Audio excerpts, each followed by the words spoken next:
컴퓨터다. 양자 기술이 많은 주목을 받고 있는데 일단 어렵다. 좀 나는 아닌 것 같다. 그래서 양자 컴퓨터가 만약 진짜 나오면 단지 내 계좌가 조금 털릴 수는 있다. 제가 양자역학을 배우면서 인생에서도 약간 통하는 맥락이 있다라고 싶었던 게, 지금 양자를 잘 알아두면.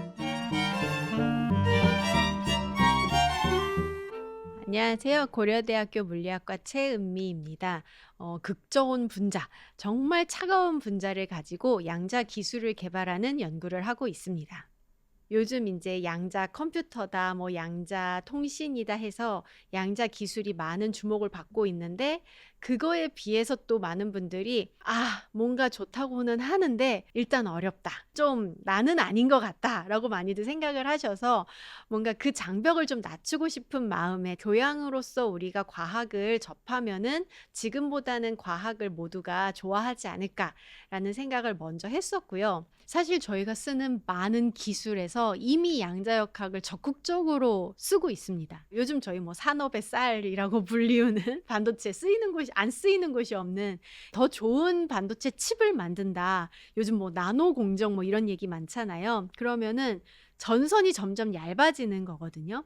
그래서 예를 들어 최근에 2나노 공정까지 제가 들어봤는데, 2나노미터면 원자가 한 20개 정도 배열돼 있는 굵기에 해당이 돼요. 이제는 정말 원자의 개수를 셀 수 있을 정도로 전선이 얇아지면, 이제는 이 전선에 흐르는 전류, 전기 신호조차 양자역학적으로 계산을 해야지 제대로 맞아 떨어져요. 그래서 저희가 요즘 점점 더 기술 개발이 가속화되고 있는데, 이런 기술 개발을 하려면 양자역학을 필수적으로 활용해야 되는 시대에 들어섰어요. 그래서 우리가 살아가고 있는 세상이 이미 양자역학 기반에 있기 때문에, 우리가 AI 같은 경우도 AI를 잘 알면 좀 더 잘 써먹잖아요.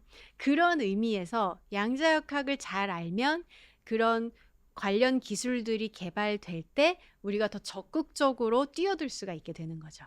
그래서 정말 양자가 어렵다는 네, 이 양자역학에서 이 양자라는 단어는 이제 풀어서 보면, 양은 한자로 헤아릴 양을 씁니다. 저희가 음식에 양이 많다 적다 할 때 그 양이에요. 그 영어로도 양자역학이 이제 퀀텀 메케닉스인데요. 이 퀀텀이라는 단어는 퀀터티랑 뿌리가 같습니다. 그러면 이 퀀텀이라는 단어가 가진 의미는, 저희가 양자역학 이전의 물리학을 고전역학이라고 부르는데, 고전역학에서는 셀 수 없었던 어떤 양이 이제 퀀텀, 양자역학이 되면서 하나, 둘, 셋 하고 셀 수 있는 양이 되었다라는 뜻을 가지고 있습니다. 그럼 이게 보통 양이라고 하면 물리학적 관점에선 에너지를 말합니다. 고전역학에서는 에너지는 언제나 연속하는 양이다라고 생각을 했었는데, 이 양자역학에서는 에너지의 덩어리가 있는 거예요. 양의 덩어리, 기본 입자가 있어서 정말 에너지가 이렇게 덩어리 단위로 있다? 즉 이렇게 띄엄띄엄 존재한다 라는 게 이제 양자역학의 약간 시초가 됩니다. 그래서 예를 들어서 빛 같은 경우도, 이게 빛이 그런 파동이었다가 양자역학이 나오면서 빛이 알고 보니까 알갱이 같은 성질이 있더라. 그래서 그 빛의 알갱이를 저희가 광자라고 부르는데요. 그래서 결국 빛도 입자, 이런 알갱이의 성질을 가지고 있어서, 예를 들어 여기는 지금 상당히 밝은데, 이렇게 밝은 방에는 광자가 10,000만 개 있다. 방이 어두우면 광자가 10개, 9개, 쭉쭉쭉 1개, 0개. 이런 식으로 이제 셀 수 있게 된 건데요. 이거를 좀 시각적으로 또 다르게 표현을 하면, 저희가 빛이 이제 밝은 빛이 있다가 점점 빛을 어둡게 한다라고 하면은, 그걸 마치 빛이 이렇게 기울기 있는 직선으로 점점 어두워지네, 이렇게 표현을 할 수 있는데요. 양자역학에서는 알고 봤더니 요 기울어진 직선이 열심히 확대해서 봤더니 계단이더라. 그러니까 이게 쭉 그냥 직선으로 내려가는 게 아니라, 이제 저기 확대해서 보면 광자 10개, 9개, 8개 이렇게 쭉쭉 해서 3개, 2개, 1개 이런 식으로 계단식으로 에너지가 변하더라 라는 게 이제 양자역학입니다. 예전에 이제 빛이 파동이라고만 생각했을 때 설명할 수 없는 현상들이 몇 개가 한 100여 년 전에 발견이 됐어요. 예를 들어서 하나가 적외선 카메라의 동작 원리인데요. 저희 이제 코로나 시절을 겪으면서 적외선 카메라 다들 익숙해지셨을 텐데, 적외선 카메라가 물체의 온도를 측정하는 원리는 사실 물체가 온도에 따라서 내뿜는 빛의 양과 빛의 에너지가 달라요.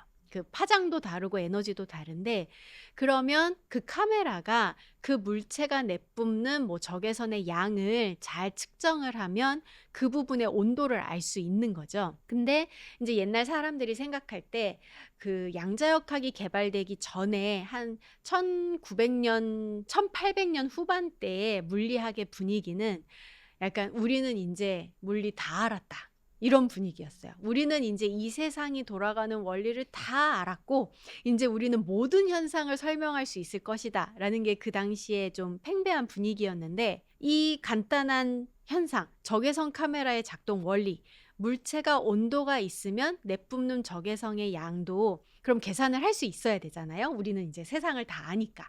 그래서 사람들이 계산을 해봤어요.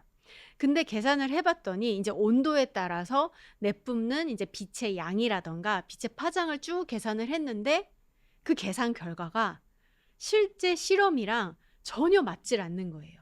이게 뭐 약간 뭐 곡선이 다른가 이 정도가 아니고 아예 경향성 자체가 달랐어요. 이게 뭐 계산으로는 쭉 올라가야 되는데 뭐 실험을 했더니 내려간다던가 이렇게 완전히 설명을 할 수 없게 되니까 사람들이 이제 소위 패닉에 빠졌습니다. 그러다가 이제 여러 이제 몇몇 물리학자 분들이 발상의 전환을 하시기 시작을 해요. 뭐 플랑크라는 물리학자 분도 계시고 우리가 잘 아는 아인슈타인도 여기에 속하는데요. 지금 빛이 파동이라고 가정을 하고 이제 여러 가지 식들을 세워서 풀었더니 말이 안 되지 않느냐. 그러면 가정을 바꿔보자. 발상을 전환해서 빛이 입자의 성질을 가지고 있다라고 생각을 하고 식을 풀어보면 어떨까? 라고 해서 열심히 또 식을 풀어봤더니 딱 설명이 되는 거예요. 이 적외선 카메라의 원리, 저희가 흑체 복사라고 부르는데요. 이 흑체 복사, 온도에 따라서 내뿜는 빛의 양이라던가 파장의 경향성을 완벽하게 설명할 수 있었어요. 이러면서 이제 여러 가지 이런 실험적인 뒷받침들이 쌓여가면서 정말로 빛이라는 게 파동이기도 하지만 입자의 성질도 가지고 있다라고 받아들여야 우리가 사는 세상을 제대로 설명하는구나 라는 게 이제 그때 밝혀진 거죠. 이 아인슈타인이 이렇게 약간 빛의 알갱이, 광자라는 개념을 도입하면서 양자역학의 시작을 사실 선도한 인물인데요. 근데 이 양자역학이 발전해 나가면서 어느 순간부터는 아인슈타인이 양자역학의 이론을 상당히 부정하기 시작을 합니다. 이게 양자역학이 이제 이론이 발전하면서 나오는 두 가지 대표적인 현상 때문인데요. 하나는 중첩이고 하나는 얽힘입니다.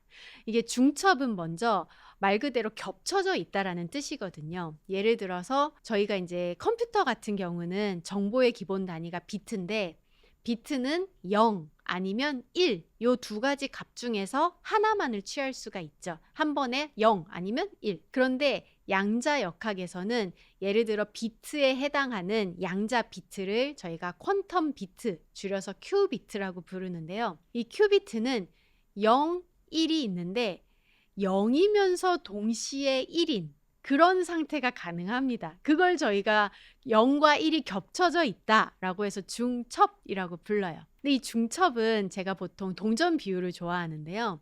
동전의 앞면이 있고 뒷면이 있죠. 마치 0, 1처럼 두 가지 경우가 있는데, 중첩은 동전 탁 쳐서 빙글빙글 도는 상태라고 생각하시면 그나마 가장 유사한 것 같습니다. 돌고 있으니까 0이면서 동시에 1인 거죠. 근데 여기까지는 뭐 그렇다 쳐. 근데 중첩이 가장 신기한 거는 우리가 사실 이 큐비트, 이 동전을 측정할 때 생기는데요.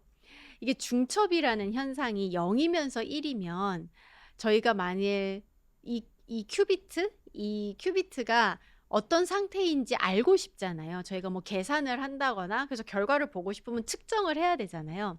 근데 얘가 측정을 하면 0이 되거나 1이 되는데 랜덤하게 결정이 됩니다. 0, 1이.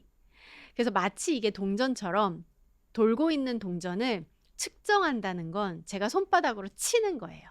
손바닥으로 치면 앞면이 나오거나 뒷면이 나오는데 랜덤하겠죠. 중첩을 측정하면 랜덤한 결과가 나온다. 어떤 확률 안에서 랜덤한 결과가 나온다는 현상이 있는데 일단 이걸 아인슈타인이 상당히 부정했습니다. 우리는 지금 현재 상태를 정확하게 알면 앞으로 미래의 상황을 다 알 수 있다라는 게 그동안의 물리학이었는데 갑자기 양자역학에서 뭐가 나올지 모르는 거예요. 0이 나올지 1이 나올지 알 수 없는, 예측할 수 없는 현상이 지금 등장을 했죠. 이게 무슨 물리냐?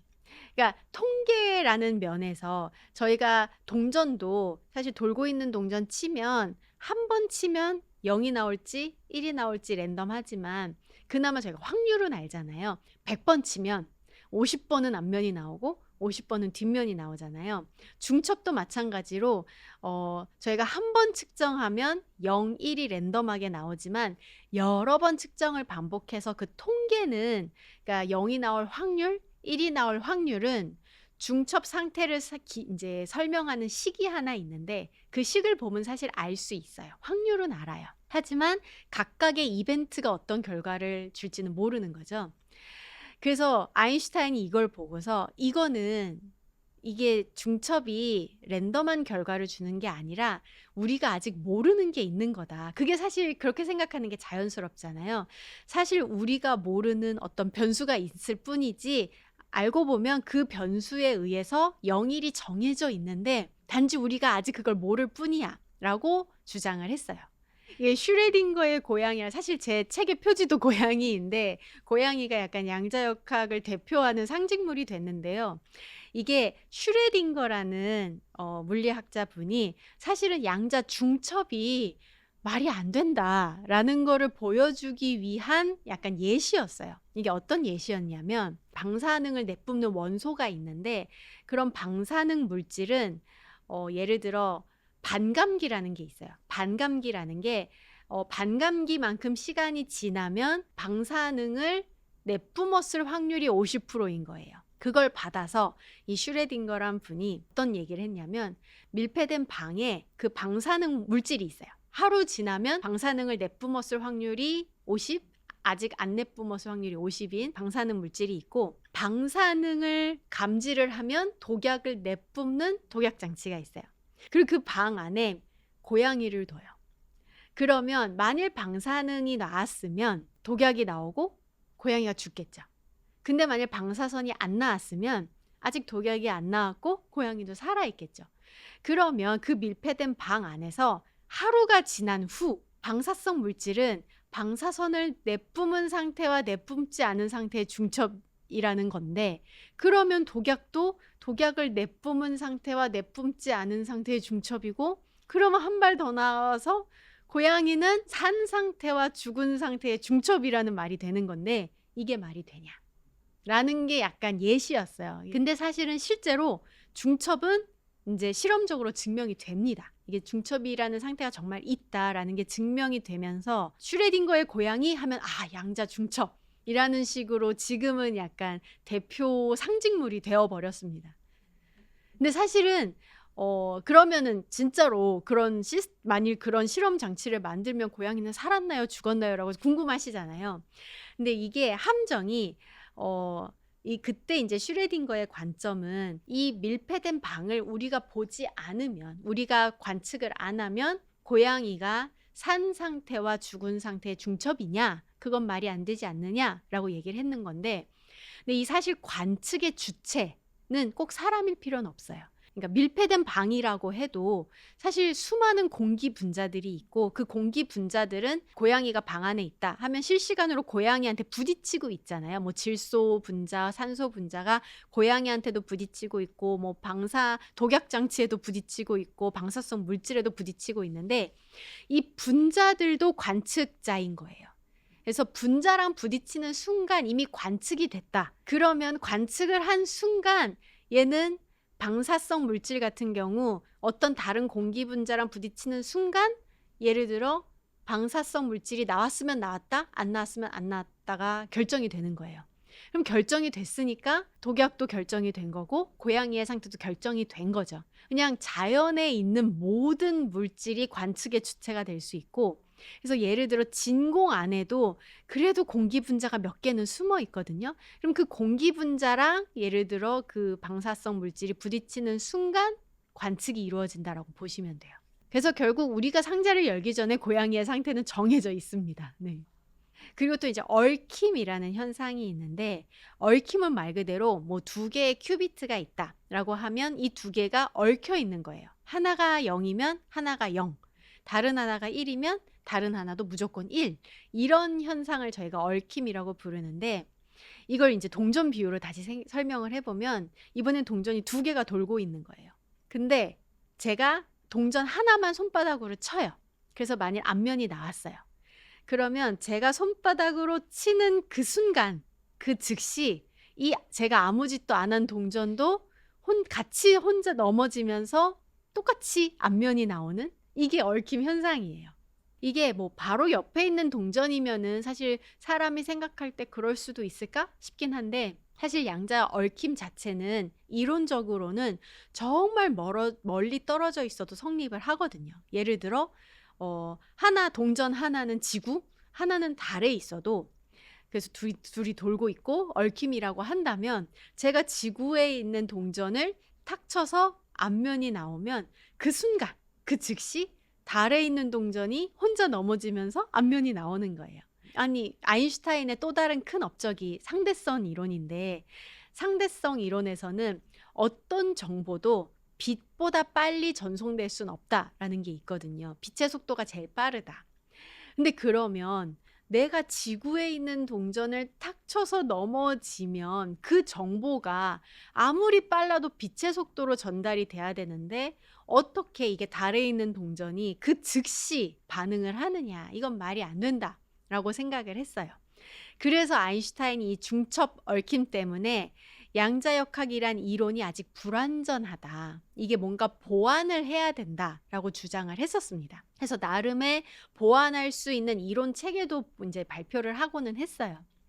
근데 이제 그랬던 아인슈타인을 주축으로 한 학파가 있었고, 하지만 또 한편의 학파는 이제 양자역학을 옹호하는 학파도 있었는데요. 뭐 보어 같은 이제 물리학자가 주축이 되는 학파가 있었는데, 코펜하겐 학파라고 부르는데, 그래서 당시에 이 양자역학이 발전하던 그 과도기에는 이 두 학파가 거의 맨날 만나면 서로 싸웠어요. 만나면 서로 우리가 맞다 싸웠는데, 아인슈타인은 사실 죽을 때까지 그래서 양자역학을 싫어했고요. 예, 싫어했다는 말은 좀 그렇고, 이 중첩, 이 측정하면 랜덤한 결과가 나온다는 거를 부정하면서 신은 주사위를 던지지 않는다, 이 랜덤한 현상은 말이 안 된다라는 뜻이죠. 보어라는 학자분, 양자역학을 옹호하던 분은 신에게 뭐라고 하지 말아라 라고 대답을 하셨다고 해요. 근데 결국 물리는 실험의 학문이에요. 이게 저는 수학하고 물리의 가장 다른 차이점이라고 생각을 하는데, 수학은 어떤 이론이 이제 이론 안에서 완벽하면, 논리가 완벽하면 완성이에요. 그걸로 예쁜 이론이 이제 완성이 되는데, 물리는 아무리 이론이 예쁘다고 해도 이게 실험으로 뒷받침되지 않으면 가설에 불과합니다. 이게 물리학이라는 학문 자체가 우리가 살아가고 있는 세상을 설명하는 학문이기 때문에 그래요. 그러면 이제 이렇게 지금 둘이 싸우니까 결판을 낼 방법은 실험밖에 없어요. 그래서 어떤 벨이라는 물리학자 분이 식을 하나 드디어 만듭니다. 벨 부등식이라는 이제 유명한 식인데, 이 부등식을 만족하면 아인슈타인이 맞는 거고, 벨 부등식을 위배하는 어떤 상황이 발견된다, 그러면 그게 양자 얽힘이고, 그러면 양자역학이 맞는 거다라는 식을 하나 만듭니다. 그러면 이제 식이 하나 나왔으니 이제 요거를 실험적으로 검증하면 되는 거죠. 그래서 여러 이제 물리학자분들이 그 검증에 도전을 하셨고, 실제로 이 벨 부등식을 위배하는 케이스를 만들어냅니다. 발견을 해요. 그래서 양자 얽힘을 만들어내신 거죠. 그래서 이제 이분들이 양자 얽힘을 실제로 증명을 했고, 그로써 양자역학이라는 학문이, 이제 아인슈타인이 틀렸고 진짜 양자역학이 맞다라는 걸 증명하고, 이 양자기술이라는 학문의 문을 연 공로를 인정받아서 2022년 한 3, 40년 지나서 이제 비로소 노벨 물리학상을 받으신 거죠. 양자역학에서 관측한다는 행위는 정말 특별한 행위인 건 맞아요.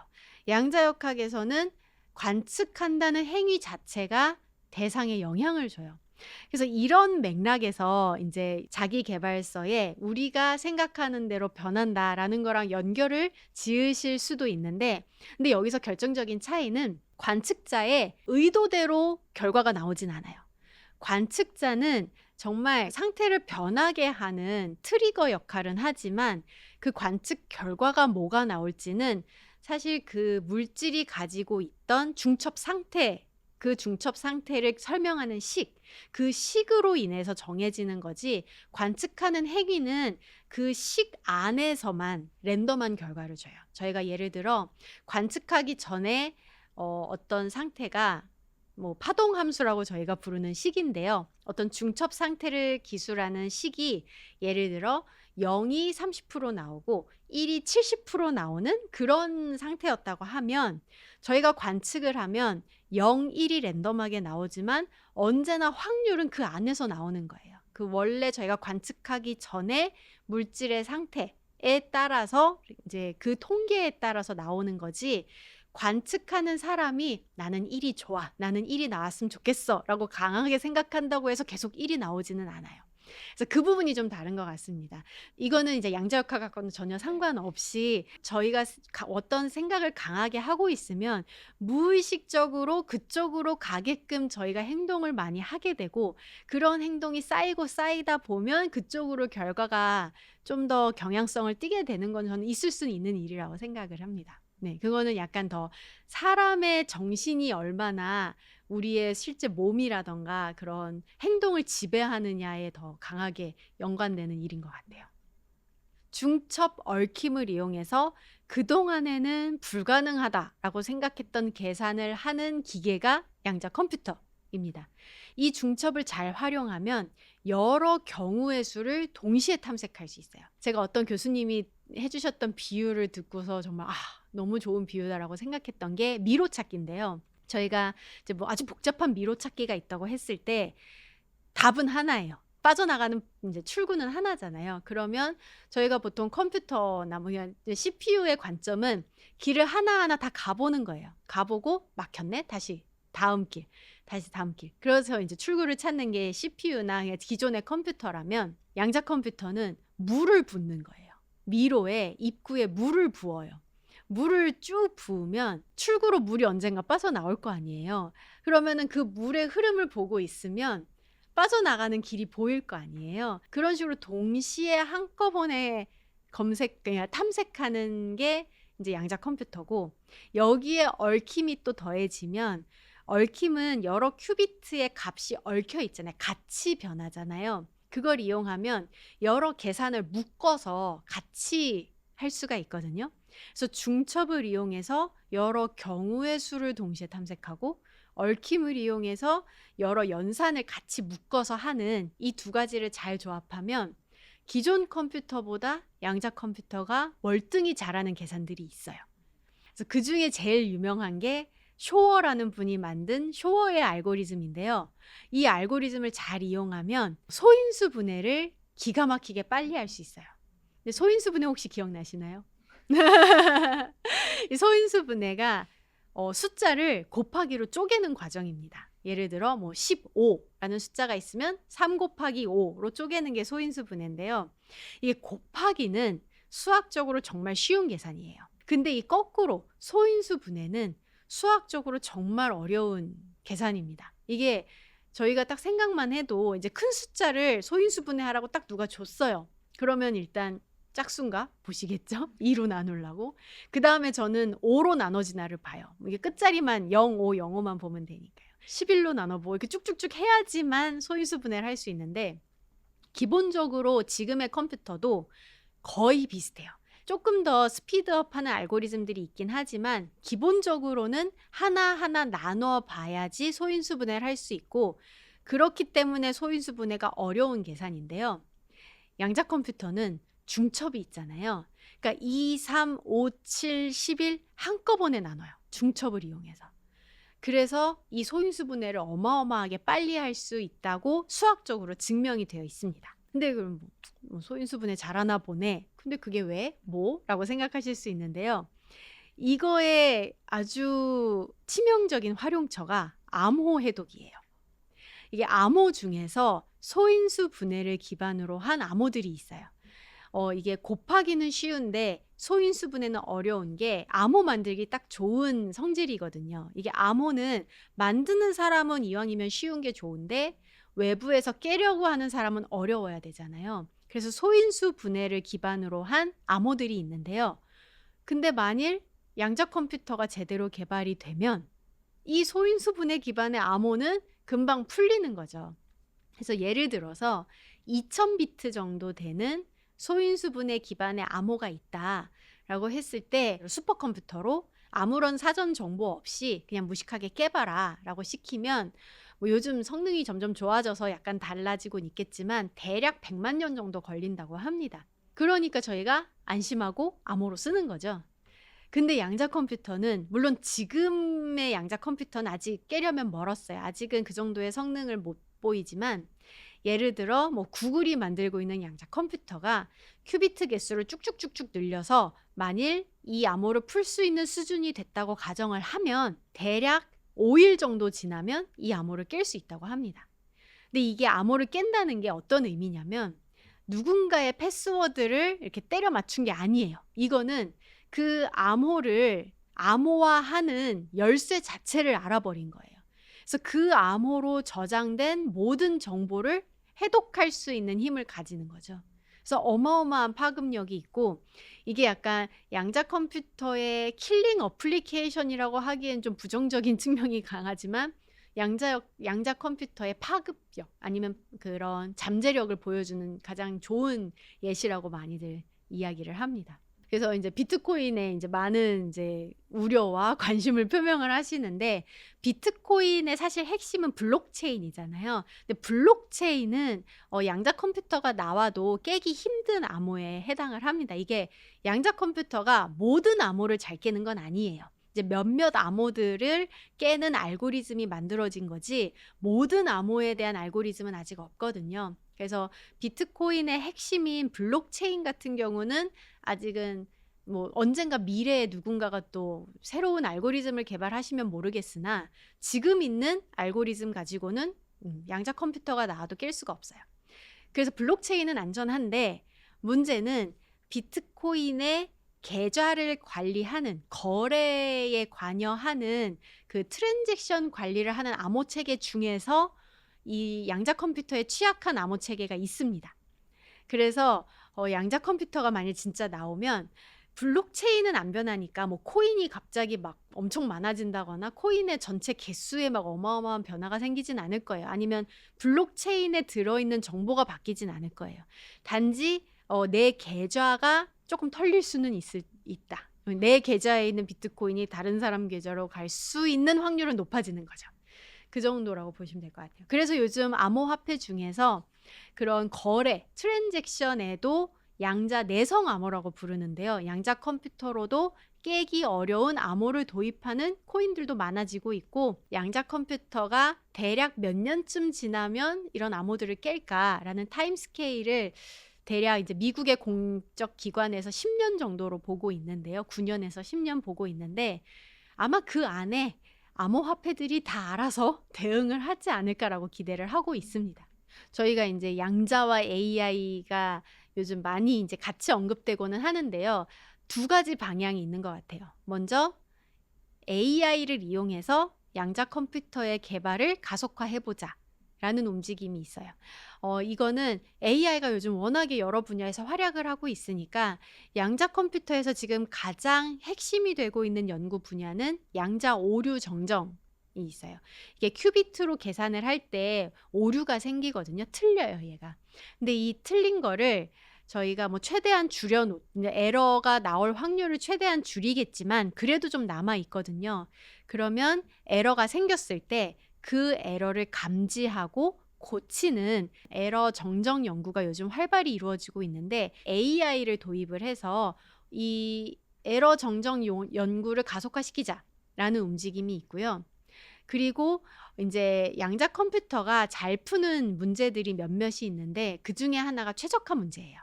그러면 양자 컴퓨터가 최적화 문제를 잘 풀 때 이제 AI랑 양자 컴퓨터가 협업을 하는 거죠. 이게 하이브리드라고 저희가 많이 표현을 하는데 AI가 잘하는 분야 뭐 이렇게 예를 들어 여러 변수를 조합을 해서 양자 컴퓨터한테 던져주면 양자 컴퓨터가 최적화 문제를 푼 다음에 그 결과를 다시 AI한테 주고 그 결과를 분석해서 AI가 그럼 요런 변수가 더 좋을까 하고 다른 변수를 던져주면 또 양자 컴퓨터가 최적화하고 이런 하이브리드 시스템도 요즘 연구가 많이 되고 있습니다. 거꾸로 양자 컴퓨터 AI가 있을 때 이번엔 양자 컴퓨터를 이용해서 AI의 발전을 또 이제 도모할 수 있을까라는 연구도 진행이 되는데요.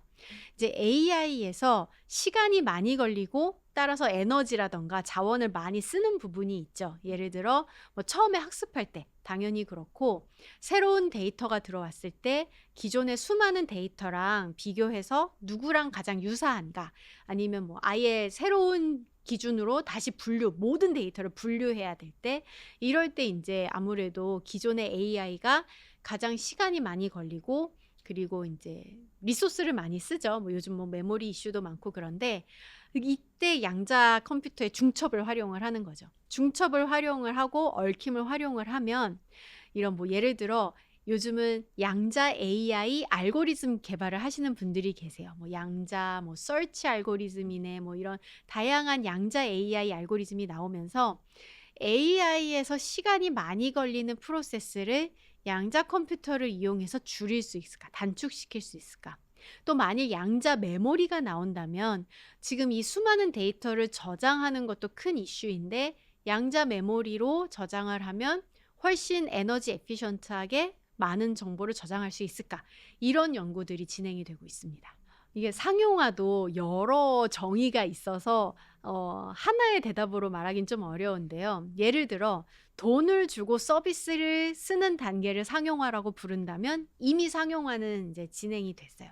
이제 원하신다면 좀 비싸지만 한 대 사실 수도 있고요. 좀 많이 비싸요. 10개, 11개, 한 10개 정도에서 왔다 갔다 하는 것 같은데요.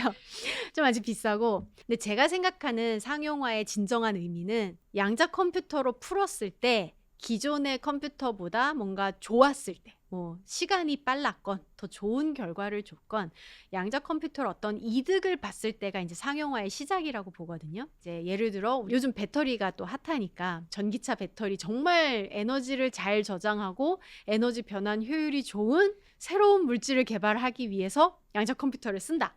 라고 했을 때 이런 활용 같은 경우는 한 3년, 4년 정도 보고 계세요. 그 정도가 지나면 꽤 시뮬레이션에서 의미 있는 좋은 결과를 줄 것이다. 이미 뭐 작은 분자에서는 벌써 양자 컴퓨터로 시뮬레이션 돌리고 계시거든요.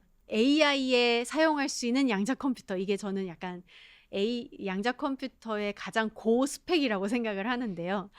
이 정도 레벨이 되려면 일단 한 10년 정도 보시는 것 같습니다. 보통 양자 컴퓨터가 최적화 문제로 뭐 2, 3년 안에 결과를 줄 것이다 라고 얘기를 하고 있는데 그 가장 아마 먼저 어떤 결과를 보여줄 거라고 예측하는 분야가 바로 금융입니다. 그 이유가 저는 일단은 금융 데이터가 이미 디지털화가 많이 되어 있어서인 것 같아요. 이게 뭐 최적화 문제를 생각해 볼 때 저희가 뭐 물류 분야도 있고 뭐 자율주행도 있고 뭐 에너지 뭐 전력 분배 뭐 이런 여러 가지 최적화 문제가 있는데 자율주행이다, 물류다라고 하면 자동차에 센서 달고 막 이런 일련의 과정들이 필요하잖아요. 근데 금융 데이터는 이미 다 우리가 컴퓨터 안에서 모든 트랜잭션, 계좌 거래라던가 그런 것도 이루어지고 있기 때문에 일단 데이터가 접근하기가 좋아요. 그 다음에 최적화 문제를 풀었을 때 또 가장 큰 이득을 볼 수 있는 분야가 또 금융이죠. 이제 눈에 보이는 이득이잖아요. 저희가 매일매일 포트폴리오를 다시 짜려고 하는 것들 이 하나하나가 다 최적화 문제죠. 그 금융 수학이 또 대표적인 어려운 수학 문제라고 하는데 저희 뭐 주가 차트 보면 저게 그냥 랜덤하게 보이는 이런 왔다 갔다 하는 이 직선들, 이 잡음처럼 보이는 이 주가 그래프를 보고서 뭐 경향성을 어느 정도 맞춘다거나 양자 컴퓨터로 리스크 매니지먼트를 하는 것, 어떤 위험이 다가올 때 그 위험 신호를 빨리 탐지하는 것, 이런 쪽에서도 양자 컴퓨터 활용을 생각하고 계시고, 그리고 사실 보안 분야는 조금 더 중장기적인 관점이긴 하지만 금융이 또 보안에 워낙 민감한 분야이기 때문에 이 보안 쪽에서도 양자 컴퓨터를 활용을 해서 더 보안을 강화하고 그런 쪽의 연구를 진행을 하고 계십니다. 사실 제가 언제나 이 양자 분야를 얘기를 할 때 AI 선배 예시를 많이 가지고 오는데요. AI 같은 경우도 지금 미국, 중국 탑2고 이제 열심히 하고 있는 다른 나라들인데 양자도 비슷합니다. 미국, 중국이 상당히 앞서고 있고 3위부터 10위까지는 다 약간 비슷비슷한 수준이라고 저희가 보고 있습니다. 근데 이제 중국은 사실 감추고 있는 기술이 얼마 있느냐에 따라 달라질 것 같지만, 그리고 이제 나머지 나라들이 이제 있는데 기관에 따라서 이제 집계 방식이 달라서 한국은 10위권 안에는 든다고 보고 있고요. 우리나라의 이제 과제들, 국가에서 전략적으로 양자 산업을 지금 키우고 있는데 목표는 안정적인 3위를 목표로 지금 이제 양자 컴퓨터, 통신, 센싱 다 이제 역량을 키우려고 노력을 하고 있고요. 특히 우리나라는 소부장 강국이죠. 소재, 부품, 장비 강국이기 때문에 사실 반도체도 우리나라가 컴퓨터 완제품을 잘 파는 나라는 아니죠. 그런데 반도체 칩은 세계 1위잖아요. 그런 것처럼 우리나라가 양자 컴퓨터 이제 전 완제품을 세계적인 순위권에 들진 못하더라도 양자 컴퓨터의 어떤 핵심 부품 하나만 딱 잡아도 우리가 양자 시대에 뒤처지지 않을 수 있거든요. 그래서 이런 소재 혹은 부품 혹은 장비에서 우리나라의 역량을 키우기 위해서 다양한 노력들이 이루어지고 있습니다. 기술이라는 게 다 약간 양가적인 것 같아요. 거의 모든 기술이 창으로도 쓰일 수도 있고 방패로도 쓰일 수 있어서 어떤 기술이건 디스토피아를 가져올 여지는 꽤 있는 것 같아요. 저는 사실 과거를 돌아보면 핵 무기가 그렇고 지금 AI 같은 경우도 아직까지는 무료로 많이 오픈이 되고 있지만 벌써부터 좀 비싼 모델과 무료 버전의 모델의 차이들이 보이기 시작을 하거든요. 그러면은 이제 어떤 기술에 접근이 용이한 사람과 접근이 조금 어렵거나 제한적인 접근을 가진 사람들의 간극이 벌어질 수밖에 없는 구조로 가고 있는데, 근데 또 생각해 보면 예전에 컴퓨터가 처음 나왔을 때도 컴퓨터라는 이런 새로운 장비, 기기가 처음엔 비쌌고 그래서 많은 사람이 가지지는 못했어요. 그래서 그땐 당연히 격차가 있었겠죠. 근데 기술이 점점 더 발전하고 성숙하면서 소위 기술의 단가가 내려간다고 저희가 표현을 하죠. 그래서 양자 기술도 처음에는 아무래도 이제 비쌀 테니까 접근할 수 있는 사람과 접근할 수 없는 사람의 격차가 벌어지겠지만, 이제 저희 이제 개발하는 사람들이 해야 할 일은 이거를 최대한 계속 개발을 해서 더 단가를 낮추는 거죠. 더 보급화를 할 수 있게끔 연구를 해서 이 기술이 더 단가가 내려가고 더 보급화가 되면 이제 많은 사람들이 그 기술의 혜택을 보고 그러면 유토피아적인 관점으로 넘어가지 않을까 싶습니다. 사실 이 양자 리터러시라는 건 이제 막 이제 생기고 있는 개념이라서 아직은 어떻게 해야지 잘 키울 수 있다라는 방법도 아직 잘 확립이 안 된 것 같기는 해요. 그런데 제가 생각하기에 일단 관심이 제일 중요한 것 같습니다. 지금 양자를 잘 알아두면 이런 변화 트렌드, 이제 양자 컴퓨터가 발전해 나가면서 이제 슬슬 최적화 문제는 양자 컴퓨터로 푸는 게 낫지, 이런 것들이 이렇게 하나씩 생겨나갈 때 그 트렌드를 더 빨리 쫓아갈 수 있겠죠. 그래서 양자 컴퓨터는 제가 지금 상상하기에는 AI보다는 조금 더 사회의 백스테이지에서 활약을 할 것 같기는 해요. 우리가 사실 소비자들이 매일매일 쓴다기보다는 소비자들이 쓰는 서비스의 뒷단에서 양자 컴퓨터를 활용을 많이 할 것 같은데, 그때에도 이게 많은 사람들이 양자 역학 그리고 양자 기술에 대해서 알수록 이 기술에 대한 사회적 논의, 저희가 요즘은 언제나 기술의 발전 속도가 너무 빨라서 사회적인 그런 제도라던가 규범이 따라가지 못한다라고 얘기를 많이 하잖아요. 근데 그 면에서 많은 분들이 최대한, 적어도 사실 뭐 다 수학적인 세세한 부분을 알 필요는 없죠. 하지만 이 기술이 대략적으로 어떤 기술이고 어떤 가능성이 있고 어떤 위험이 있는지를 알아야지 저희가 사회적인 제도를 기술의 발전 속도에 맞게 정립할 수 있다고 생각을 합니다. 제가 한 1년 정도 열심히 어떤 신호 하나를 찾아서 헤맨 적이 있어요. 저희가 이제 분자를 가지고 연구를 한다라고 말씀을 드렸는데, 분자의 신호를 찾는 게 일단 첫 번째 관문이거든요. 일단 분자가 거기 있고 내가 분자를 빛나게 할 수 있는지가 일단 최초로 확인이 돼야지 그 분자를 가지고 뭐 냉각을 시키건 뭐 잡아서 양 큐비트를 만들건 하잖아요. 근데 처음에 분자 신호를 찾는 게 상당히 어려웠어요. 그래서 제가 거의 진짜 몇 달에 걸쳐서 암흑하고 싸웠습니다. 이게 보통 물리학자들이 보는 데이터들이 대부분은 결국은 전압이거든요. 그래서 신호가 보면은 오실로스코프라는 장비가 있는데, 그냥 이렇게 어떤 전기 신호가 그냥 이렇게 지지지지지 거리는 거에서 한번 툭 튀면 이게 신호야. 약간 이런 식의 데이터가 대부분인데, 이게 레이저를 쓰는 실험은 시각적인 데이터가 많이 나오게 되거든요. 정말 사진을 찍는다거나, 제가 지금 하는 연구도 분자가 레이저를 받아서 레이저를 먹고 반짝반짝 빛나는 사진을 찍는 게 목적이거든요. 이게 분자에 레이저를 쏘면 레이저가 딱 맞아 떨어지면 반짝하고 분자가 빛나는데 아무것도 안 보이는 거예요. 깜깜해요, 신호가. 그러면 이제 온갖 이제 생각을 해야 되는 거죠. 일단 분자가 있기는 한 걸까? 분자가 만일 있다면 내 레이저에 무슨 문제가 있나? 레이저의 뭐 파장이 문제인가? 아니면은 레이저의 방향이 사실 분자에 빗나가고 있나?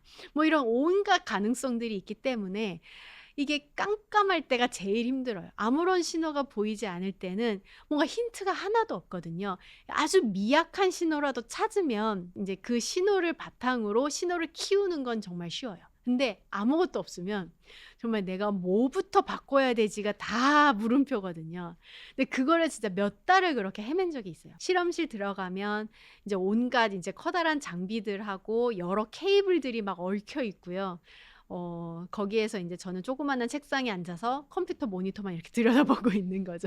몇 달을 그렇게 매일매일 실험을 반복해도 계속 암흑이랑 싸우다가 어느 날, 이게 또 되게 신기해요. 나는 그 전에 했던 실험하고 거의 똑같이 한 것 같은데 어느 날 신호가 보인 거예요. 그러면 이제 그 기쁨은 정말 이루 말할 수가 없어요. 뛸 듯이 기뻐서 신호만 확인하고 바로 맥주를 마시러 갔던 기억이 있습니다. 제가 양자역학을 배우면서 약간 이 부분은 인생에서도 약간 통하는 맥락이 있다라고 싶었던 게, 저희가 열심히 공부를 한다고 해도 시험 결과는 당일에 안 좋게 나올 수도 있는 거잖아요. 당일에 뭐 내가 컨디션이 안 좋았을 수도 있고, 하필 내가 공부 안 한 데서 나올 수도 있고. 이게 양자역학에서도 한 번 측정하면 랜덤한 결과가 나오지만 여러 번 측정하면 그 통계는 미리 정한 시계에 의해서 정해지잖아요. 이게 내가 만일 어떤 공부를 하고 노력을 했을 때 한 번 시험은 망할 수도 있어요.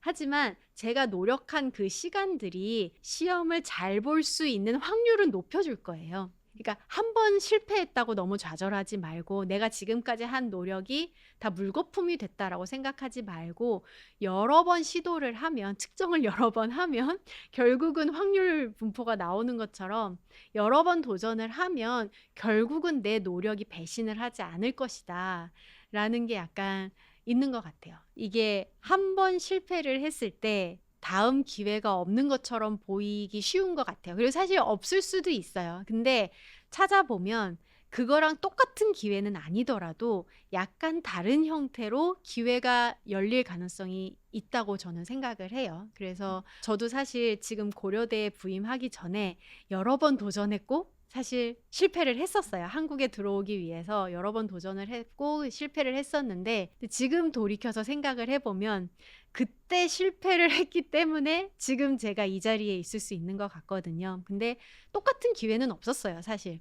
그래서 여러분들이 어떤 도전을 했고 내가 한 노력에 비해서 안 좋은 결과가 나왔을 때 거기서 너무 바로 포기하지 마시고 계속 노력을 하시다 보면 비슷한 혹은 조금 다르지만 그래도 만일 본인이 괜찮아 보이는 다른 길은 저는 열린다고 보고 있어요. 그래서 다른 길이 열렸을 때 근데 만일 한 번 했을 때 좌절하고 준비를 안 해놓으면 다음 기회가 찾아왔을 때 그 기회를 잡기가 어렵거든요. 저희가 나사도 많이 조이는데 나사도 10,000번은 조여봐야 나사 제대로 조인다라고 얘기를 하거든요. 10,000번은 해봐야 좀 했다고 하지 이러는데 웬만한 실험도 뭐 약간 평균도 내고 그래야 돼서 그렇긴 한데 10,000번 정도는 반복을 해야 저희가 이 신호를 찾거나 아니면 신호를 반복적으로 이제 찾을 수 있거나 한 것 같아요. 그래서 10,000번이라는 횟수 혹은 10,000시간이라는 시간 이런 게 정말 무시 못하는 것 같습니다. 소위 요즘 뭐 피지컬 AI 나오면서 암묵지라는 표현을 많이 쓰는데 이 실험 분야도 암묵지가 사실 많아서 소위 저희는 이제 손맛이라고 표현을 하는데 이 정말 오랜 시간 트라이 앤 에러를 거쳐서 몸으로 체득하는 게 있는 것 같아요. 네. 제가 인생에서 좀 큰 결정을 내렸던 시기들 뭐 대학을 일본으로 진학을 한다거나 아니면 일본에서 잘 살고 있다가 미국으로 유학을 간다거나 이런 몇 번의 도전을 할 때 제가 좀 많이 생각했던 요소는 희소성이었던 것 같습니다. 이게 많은 분들 어떤 이제 명언도 몇 개가 있죠. 뭐 be the only, not the best 뭐 이런 그러니까 최고가 되려 하지 말고 유일한 어떤 그러니까 나의 희소성을 높이는 그런 방향으로 결정을 내리려고 했던 것 같아요. 당신의 희소성은 무엇입니까? 당신만이 가지고 있는 무기는 무엇입니까? 라는 게 가장 중요한 질문이라고 저는 생각을 합니다. 후배 과학자들에게 하는 질문이라면 내가 가진 강점이 무엇인지 플러스 그래서 그걸로 당신이 풀고 싶은 문제는 무엇인가가 되게 중요한 것 같아요.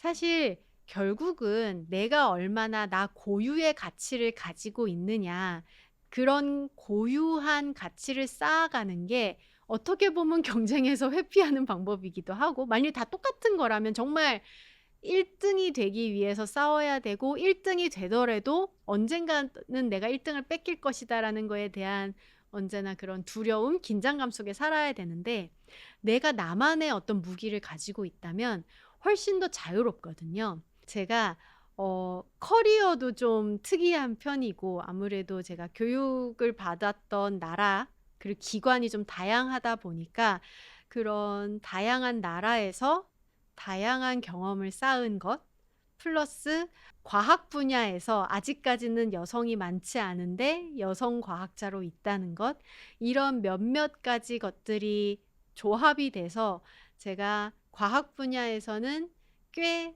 다양성을 충족하는 사람이 됐어요. 저는 이게 제가 가진 큰 무기 중에 하나라고 생각을 합니다. 근데 이런 내가 유일하게 뭘 잘하는지도 모르겠다. 뭐 내가 뭘 좋아하는지도 모르겠는데 내 무기를 어떻게 찾아요? 라고 생각하실 수도 있는데 또 그거를 지금 당장 막 정해야 된다라고 또 너무 압박은 안 받으셨으면 좋겠어요.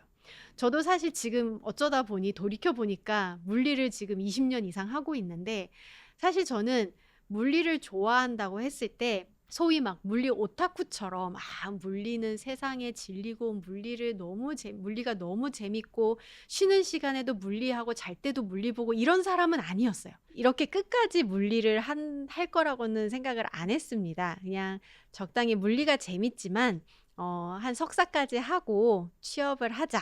라고 생각을 했었는데 내가 일로서 요런 일 정도는 받아들일 수 있다라는 정도의 관심만 있으신다면 그거를 그래도 계속 추구를 하시고 따라가시다 보면 막 거창하게 사명, 숙명은 아니더라도 내가 꾸준히 그 분야를 함으로써 얻어지는 나만의 무기가 생길 거예요. 그래서 너무 지금 당장 좋아하는 거, 나의 사명, 내 인생의 역할, 의미를 너무 무겁게 받아들이지 마시고 내가 지금 해봤을 때 요 정도는 그래도 괜찮은 것 같아 라는 식으로 가볍게 시작하시는 것도 저는 좋을 것 같습니다.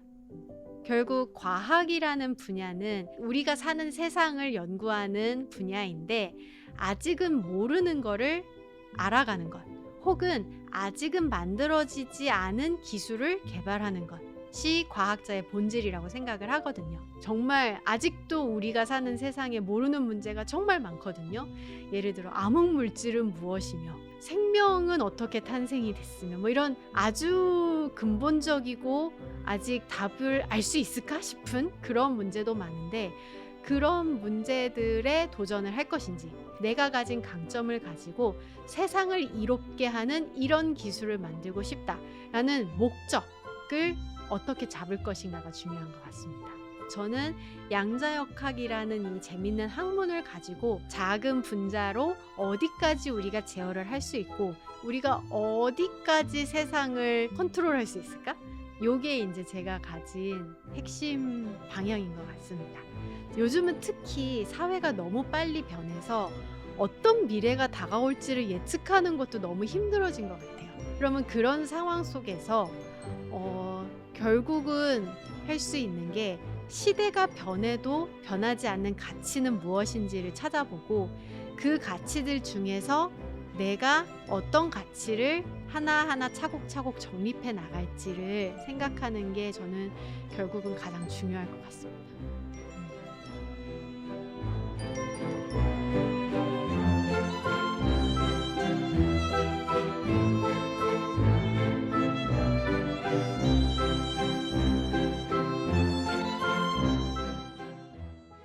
자극과 반응 사이에는 공간이 있다. 그 공간에서 우리는 선택할 수 있습니다. 바로 그 선택이 내 인생을 만든다는 거죠. 그 공간에서 우리는 뭘 근거로 행동을 선택할까요? 저는 그게 바로 마음 읽기라고 생각합니다. 내 안에 올라오는 감정을 파괴로 쓰지 않고 이해로 바꾸는 연습이고, 그 연습이 반복될 때 내 행동이 바뀌고, 행동이 바뀌면 그게 태도가 됩니다. 삶은 선택할 수 없을 때가 많지만 태도는 우리가 선택할 수 있거든요. 그리고 그 태도를 결정하는 핵심은 결국 내 마음을 읽는 감각이라는 것을